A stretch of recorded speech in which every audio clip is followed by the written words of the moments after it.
just feels good to be driving fast again. You ready for this? This one is definitely a little more detailed when it comes to street racing. The driving sequences, I think, are that much more unreal. The cars they use are just so cool. I'm surrounded by these drop-dead gorgeous guys. And there's a lot of beautiful women. Damn! We had really cool stunts. I was aware of this car culture, but nothing like this. We go live and buy! You really get a sense of the characters. I need you to come to Miami and drive with me. It's bigger and better. It's some mind-blowing stuff.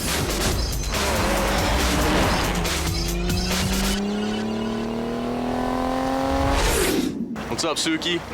What's up, Bullet? I was glad to come back. I think mainly just because I knew that, the fans wanted to see it. Everyone's here for the right reason, and that is to make the best movie we could possibly make. When you get the idea, have a little look at... Yeah, I got you. When we started talking about who we were going to get to direct this movie, we knew it was going to be hard to actually find a director who was going to have to try and live up to the first one. But one day, I said, we should go to John for this movie. And then you pan over here. Okay. He answers. Because when I saw the first picture, my response was, like, damn, why didn't I think of that, Because growing up in South Central Los Angeles, we used to have street races all the time. That's in the movie! That's in the movie! Because I knew that it would be a fun movie, just like a real cool film that I think everybody's going to be interested in seeing. This is where you arrived for the first time. And this one is basically Brian O'Connor's getting back to his roots. His roots being his childhood with Roman Pierce, Tyrese Gibson's character. He's got some skills. And he's crazy as hell, I'm telling you. Tyrese, I'd seen some of his work on MTV, and I thought he had a terrific personality, huge on-screen presence. It's always refreshing to wake up and you can read what you're about to do on the paper prior to getting here, but when you actually all seeing it laying out and you see how many people is required to get something done, I think it's pretty amazing. Yeah, I saw you in Baby Boy. Yeah. Rated R movie. And you snuck in, didn't you? God bless y'all. You can never get tired of that type of love because it doesn't have to be there. And I think even if you find a bone in your body that start getting irritated with it, as soon as it ends, it'll shut you right up.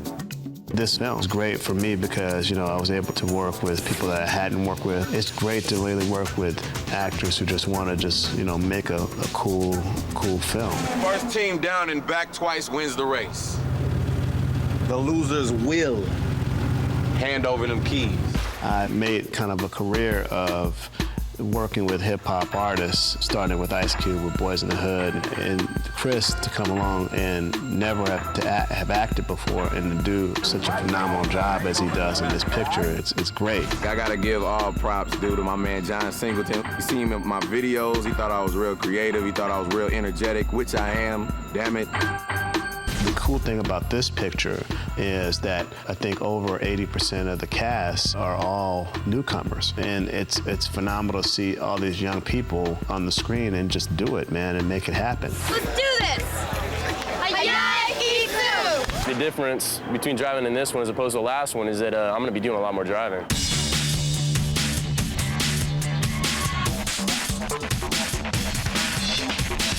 Out here at driving school right now, and we're doing it big.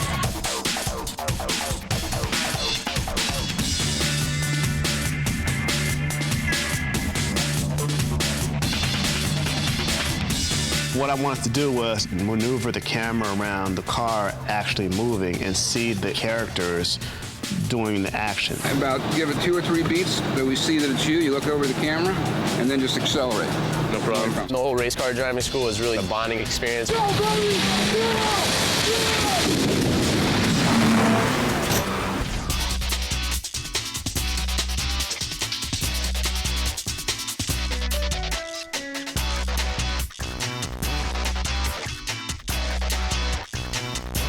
Miami is great. Filming this film out here and all of these women out here, it's just vainglorious. Girl, where you going? Miami, Miami. Miami, I think it just brings, sexiness, man. There's a lot of sexy people down here, believe it. It's a oasis in here, bro. Yeah. lots of potential. To bring the whole Miami look to Monica, my character, I went out to a lot of clubs. Had a lot of fun. I actually went out to see what these girls were wearing, how they were acting, because it's very specific. This whole Miami attitude is very specific, and I actually really like it. There's a freeness in these girls' sexuality and in their attitude. They're very much aware of that sexuality and kind of push it. Tops get shorter and the skirts get shorter, but hey, it works for them.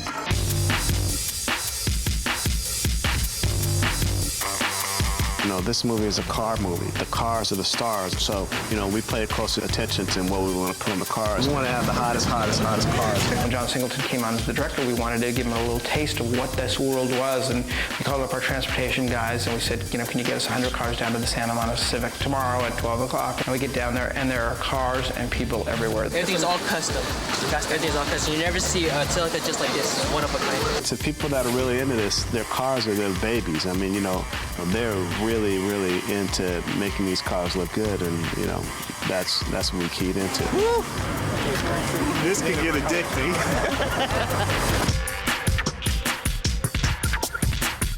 It's a whole big scene, you know what I mean, all around. And this car culture is like, it crosses all kinds of boundaries. There's different ethnic groups. Everybody's into this. Everyone is going to go to the theater and see an image of yourself. You got everything. You got Puerto Rican, Cuban, every nationality is in this film. It's a world where everybody is either into racing cars, into fixing cars, into being around cars. And that's what makes Fast and Furious so cool. Mitsubishi Evo 7, 280 horsepower, 0 to 60 in 4.9 seconds. It's the car that Paul Walker drives throughout most of the movie. I love my car from head to toe. This is the Mitsubishi Spider. This is a car that Tyrese, who plays Roman Pierce, drives in the picture. Me and Tyrese argued about this car throughout the pre-production because he wanted to make sure that the car looked good. He was afraid people would think that if he didn't drive a cool car, he wouldn't be cool. We supposed to be fighting crime in this? But this is convertible, which is pretty sweet to have in Miami, but my car is much faster. For John, this is not a job, it was a passion. Go to stand up, guys. I feel great that I've been able to have a career where people want, you know, to work with me. I love to see people go through their paces, and you know, I'm like a football or basketball coach. Look at Paul. You see something going on, like you look at him, and then look down. We're having a blast together. His whole thing is he just wants everything to be real. He wants it to be organic. So nothing's fixed. If it's not working, then turn it inside out and go another direction with it. Yeah. When you walk to the car, be looking over at him. There's always a great appreciation for John and the way he directs you and how nurturing and understanding and how he's willing to listen to you. I like to push people to their limits of what they can do on a film. And action. He's not intimidating. He just knows what he wants, and you better give it to him. Make it real. Ready? Ready. And action. Go. Quick. No, don't throw your hands up. Just back up like this. This being my first real movie that I've ever done, I've learned so much from him. As far as how we are in front of the camera, behind the scenes, how to set up certain things, how to be prepared. I mean, I've definitely learned a lot because this man he motivates me to work even harder. He comes from a line of just great movies, and I mean, I'm glad to be a part of this one. I feel that whatever organic energy you have behind the scene translates to the movie, you know, and we really had a good time working on this picture. That's great. Cut. Cut it. Cut.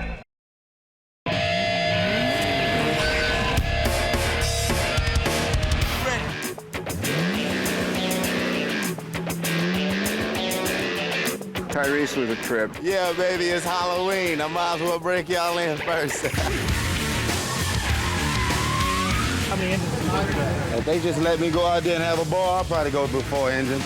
He's having fun. He a lot of energy, very willing to do and things going on. You had to calm him down a little bit.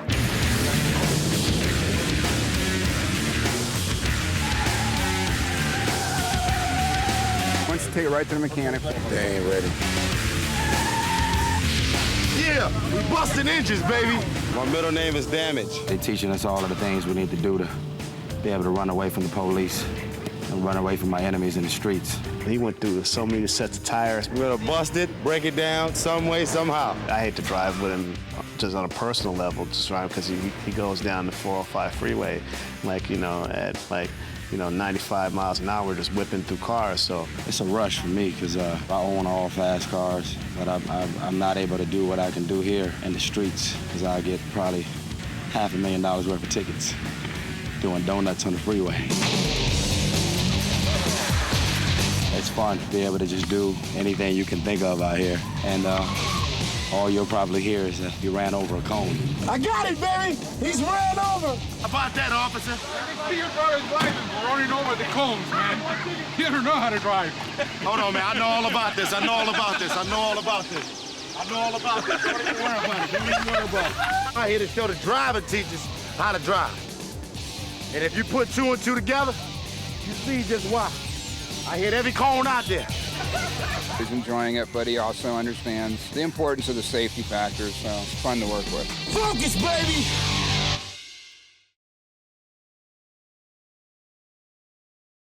I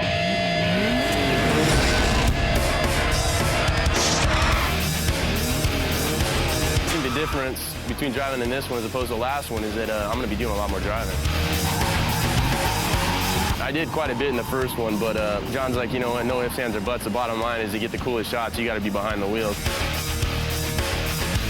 yeah, well, what I wanted to do was I wanted to make sure that in these driving shots that I could maneuver the camera around the car actually moving, see the characters doing the action. I want a faster one. Paul's pretty much a professional driver. Go!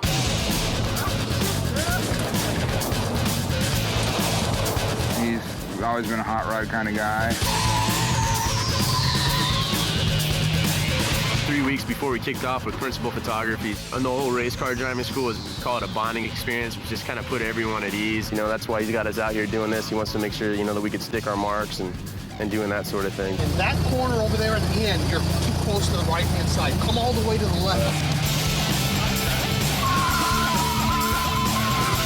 Break a little later, too, probably, then.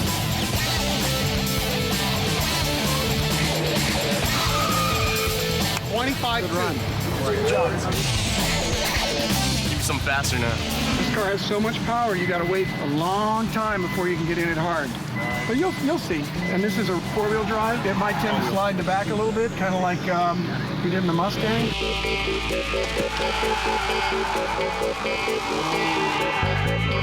That's how we do it in Sunland, Tahunga, California, right there. What's difficult about this car is it's right-hand drive. So it's a whole little coordination thing going on with shifting gears. It's really learning how to control the slide. There's a fine line between being out of control and being in control of the car. Just because, you know, the car's sliding out on you doesn't mean that you are necessarily out of control. Go! I wanted to race. I mean, you know, Paul, we had to do everything we could to keep him out of the driver's seat. And a lot of times when normally with stuntmen would do things, but there's a particular shot in the movie after he wins the big first race where he actually power slides right towards camera. And there was a lot of discussions on the set whether it was going to be safe for him to do it with all us there. And he assured me that he could do it. You got the control, so just now see if you can bring it in a little deeper into the box. We let him do it. It's one of the best shots in the movie. On days like this is when you really check yourself and you go, am I really getting paid to do this? It just doesn't seem fair, you know?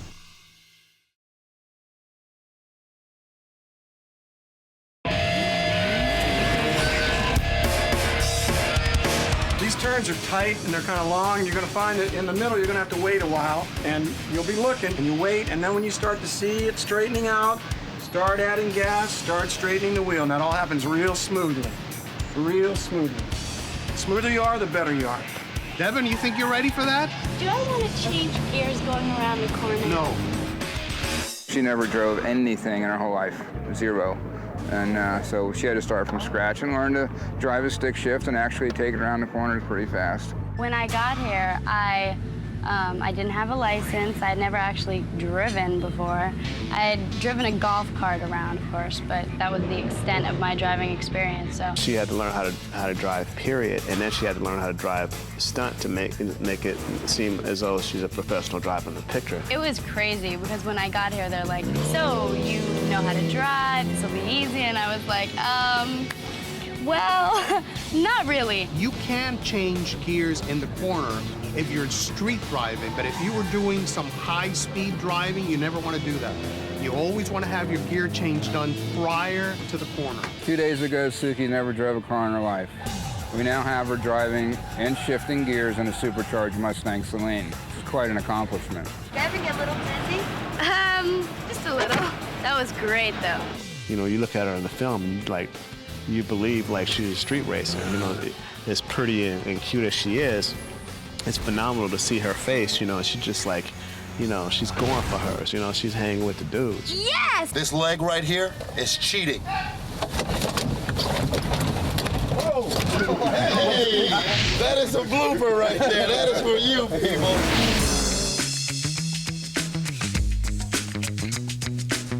They called John and asked him what did he think about working with me, and he said, I love working with him.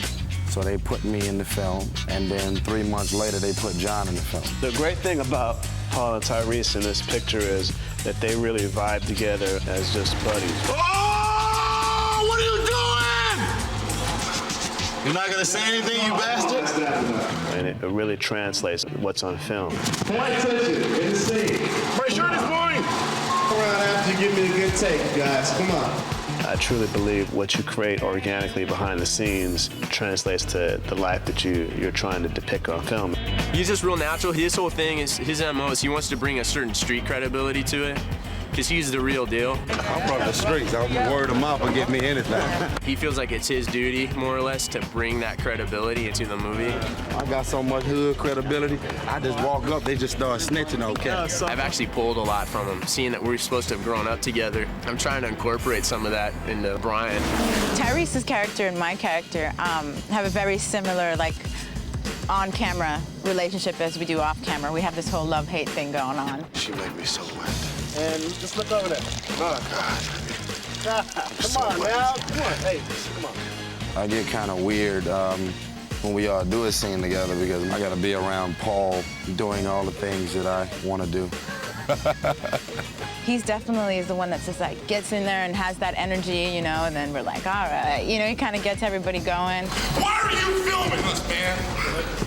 Every day is an adventure, you know what I mean? No 2 day on the set is the same. You're having fun, you're making history, so you have to appreciate each frame after John holler action. And that's what I do. I ain't done that shit since driving school. I'm supposed to be driving in the damn movie. You motherfuckers.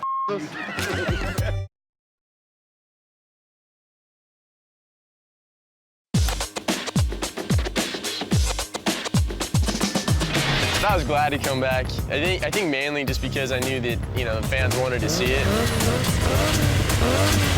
I didn't really have a choice in the matter because they had an option on me from the first one, but the first one did real well, did phenomenally well. It was a sleeper hit. We did Skulls together, we did Fast and Furious together, and we did Fast and Furious 2 together. Paul is one of the hardest working guys I know. My man, Paul Walker, that's a crazy guy right there. He likes having fun. If you tell him to run up the hill, it's how many times. He's always there for you. Paul Walker's really difficult. He's a pain in the ass, and he's not cute. He kind of messes me up on close-ups. He makes me laugh a lot. And then John Singleton's in the middle, yelling from the monitor, "Stop laughing! You ruined it! You ruined it!" But we're having fun. I've been known to get into trouble from time to time, but I've mellowed out quite a bit. Paul is what you consider the epitome of a white boy, and I'm all American Negro. And I'm from the hood. And Paul is from Huntington Beach, out there where they surf at and do all of the crazy white boy things. I mean, Paul is crazy, man. We be fighting and wrestling and all kind of slapping each other on the neck, man, forehead, just crazy.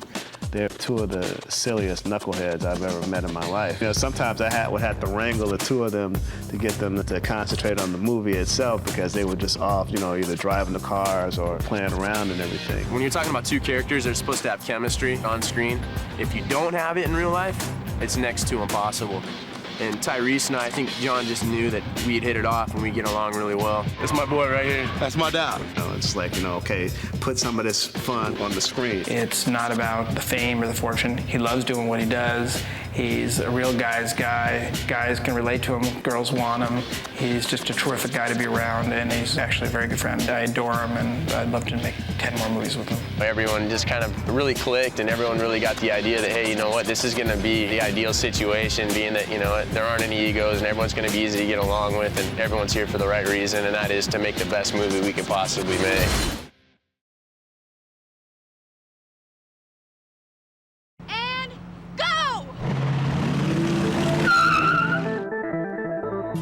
I was in California. I have an acting agent out there, and they told me that Fast and the Furious was casting the role of Suki. I was, of course, very interested in trying out for it. I went and I met with John, and then there I am. And the cool thing about Deb, being like 20 years old, you look at her in the film, and you believe like she's a street racer. I was really like hard on her in terms of like, hey, you're the only chick that's gonna be racing, so you really gotta hold it down. It was so much fun though. It was almost like being in an arcade and being able to sort of do anything you wanted to do with a car. I guess I really learned about the car culture through the first Fast and the Furious. I love John. He is so giving to his actors, and he's a great teacher. I can't imagine what it's going to be like if I ever have to do anything without him. I wouldn't ever want to. We rehearsed a couple days before. We had Paul and Tyrese talking to each other about their past and what happened and what brought them to the place that they are now in their relationship. And he did all this background stuff. With me, he did something where in my first scene, I have a little bit of not a problem with OJ, but I definitely have a bone to pick with him because he says something to me that I don't like. So we don't have to roll with skirt here. Idiota. And in the rehearsal, he had us do a skit where he comes up to me and he tries to pick me up, and I'm not interested in getting picked up, and I really don't want anything to do with him unless it has something to do with me helping him with his car. I was like, oh, these guys, they're movie stars, they're probably gonna have an attitude, I'm really not gonna even, want to have anything to do with them on any level. It was the opposite of that. And they're all so unique, and they're so sort of like effervescent and full of energy and full of life. They're like young boys discovering life, and they're excited about everything, and everything to them is new and different, and it's great, and it's so good to be around that energy. It's incredible, and being by the beach and being near water and around boats and jet skis and all this cool stuff, it's like so exciting.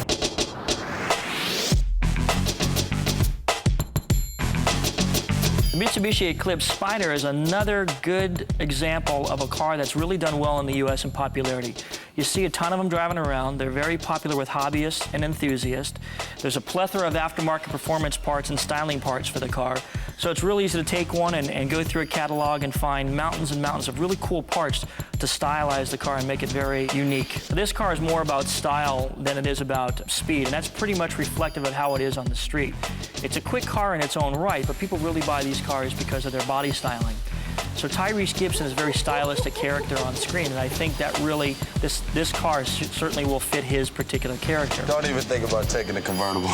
I love my car from head to toe. I think whatever reaction my car in particular get, it'll be a great appreciation for it because I designed it from scratch along with this guy named Keith. The car was purple and it had black webs on the side of it, like spider webs. It was terrible. It had stainless steel 17-inch rims on it, terrible. And the whole interior was all suede, but it was yellow, bright yellow, terrible. So I freaked out and told them if I'm gonna make a debut in a film like this, and I don't get too aggressive about a lot of things, you know what I mean, because I'm grateful and I don't want to really be a spaz. But on this car, I wasn't having it. The Spider's a really cool car to play with because they make so many things for the car. So you can pretty much pick up a catalog, and as long as you got room on your credit card, you can keep going. Every single body component can be changed. So we added things like the over fender flare kit from a company called Shine Street. They specialize in the hard-to-find stuff. We got the interior torn out of this car. It's all being down fabricated at a company called Stitchcraft, which did a lot of stuff for part one. So we use elements from Sparco the seat company, they're a company based in Italy, and Stitchcraft, and they'll go through and change the color of the interior of the car. The entire interior will be completely done with a top down and 5 TV screens in this thing, big chrome wheels, airbag suspension, racing seats and harnesses. I changed my whole car around. It's suede, gray interior now. The rims are 20s and then chrome Laurenhart BR5s. The whole car got painted over, got nice little crystals and sparkles in it. The paint job is nice and swirly going around. It's ridiculous. Well, I love my car.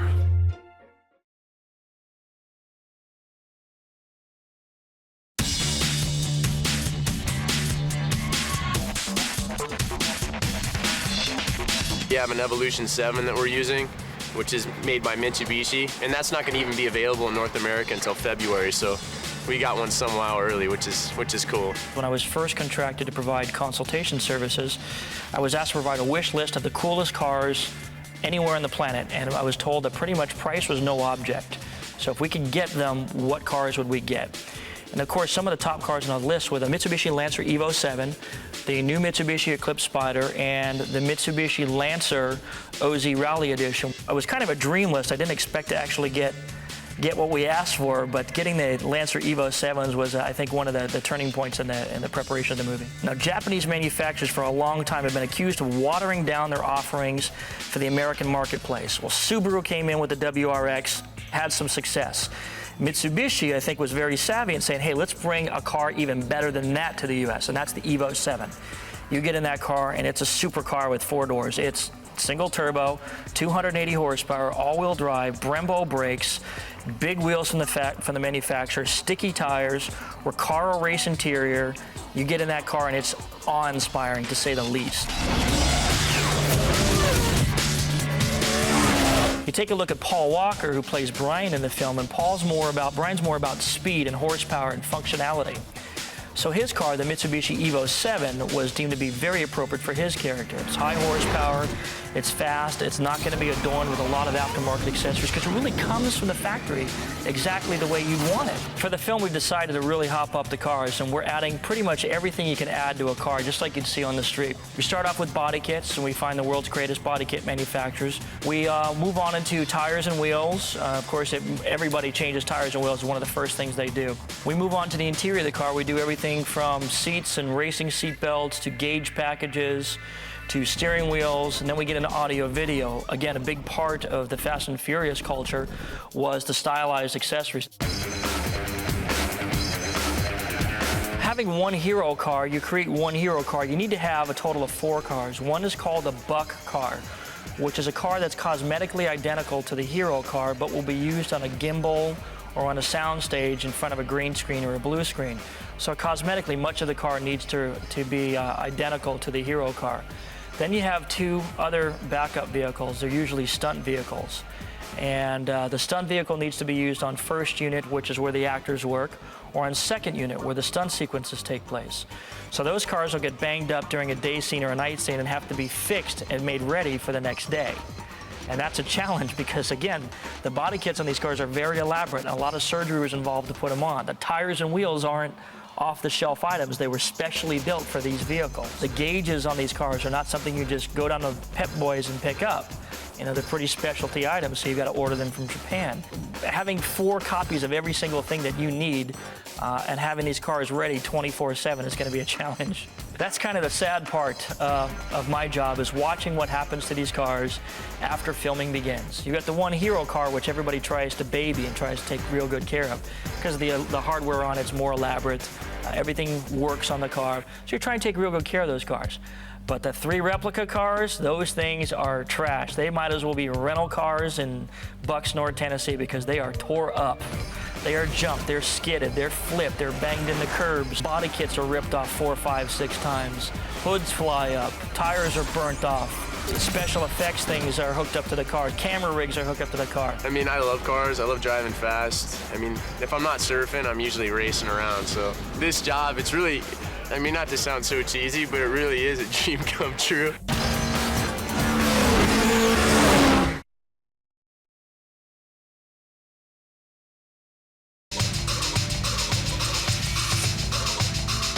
It is a pink Barbie car, but Don't let the paint job fool you because it's a very powerful car. This is a Honda S2000. They're about $35,000 off the showroom floor, maybe a tad more. 240 horsepower, supercharged. This particular car is the hero car, so it's supercharged, and we actually bought it from a private owner. We're going through it, modifying it for the movie. So we got a Veilside body kit we put on it, Roja wheels from American Racing. We got some Apex gauges. We did a Rockford Fosgate sound system, so everything will work in this particular car. A Reactive exhaust, but it came with a Paxton Novi supercharger on the car. And again, all the Veilside componentry we put on the car. And then after that, it's turned over to the art department. They do the graphics on the car, and then pick the paint colors. It's all up to the art department after that. They told me it's supposed to be me on the side of the door, and it's sort of like a Japanese animation character. There's a whole artistic process that goes into the graphic selection of the vehicles. Each one of the vehicles, of course, is assigned to a particular character. So the art department, the script people, and the production team come together and they decide what really suits that character. This particular car, for example, is going to belong to a female in the movie. So some of the styling influences like Japanese anime characters were carried over into the car. And the color selection and the graphic selection, and right down to the accessories we'll select for the movie. The interior is pink. It's a very unique car, and it suits Suki's character to the T. People always look at the color pink as being sort of like a, you know, it's like a sissy color, it's very girly. But in this case, it's really the opposite of that because she can really drive. So this is sort of like a statement. It's sort of like an in-your-face, yeah, I drive a pink car, but I can definitely beat your ass if it comes to driving. The differences between these cars and the cars you've seen on the street is there's a great deal of deference to the artistic flair of the art department, what the director envisions. You've got to make the cars very flashy so that even the average enthusiast or the average audience member can really grasp what they're seeing on the film, that these cars are not your average street cars.